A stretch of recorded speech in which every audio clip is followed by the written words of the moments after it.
పవన్ కళ్యాణ్ గారు వైసీపీ నాయకులారా అన్నారు, చెప్పు చూపించారు.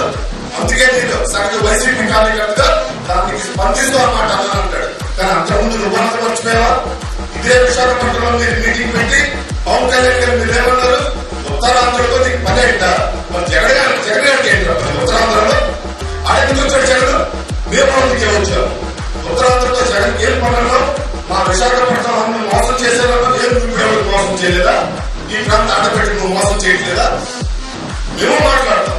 కానీ మాకు మా కళ్యాణ్ గారు నేర్పించింది ఒకటి వ్యక్తిగత జీవితంలోకి కొన్ని చూడొద్దు అన్నారు కాబట్టి మేము చూడట్లేదు. నువ్వు ఉన్నావు కదా ఎవరు కంటికి అని. ఇదిగో నేను చెప్తున్నా, నా టెక్కల జనసేన సైనికుల సాక్షిగా నేను చెప్తున్నా, 2019లో 175 స్థానాలు 138 స్థానాల్లో జనసేన పార్టీ పోటీ చేస్తే కోట్లాది మంది అభిమానుల పవన్ కళ్యాణ్ గారి చేత ఆశీర్వదించబడి టెక్కల నియోజకవర్గం టికెట్ సంపాదించారు. అది నా కంటికి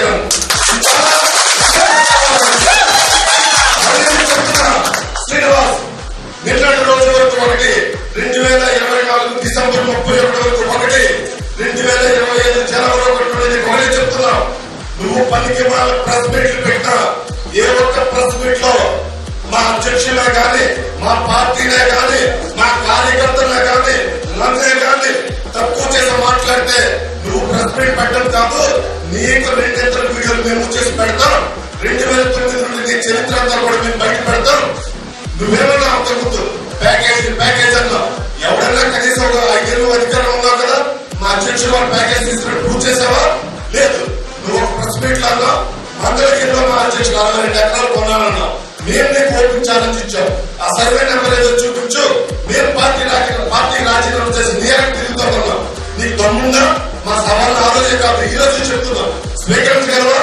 ఇంత పనికి వాళ్ళు నువ్వు ఈ ఊరికి నువ్వే నీ అధికారంలో ఉండేటప్పుడు 2019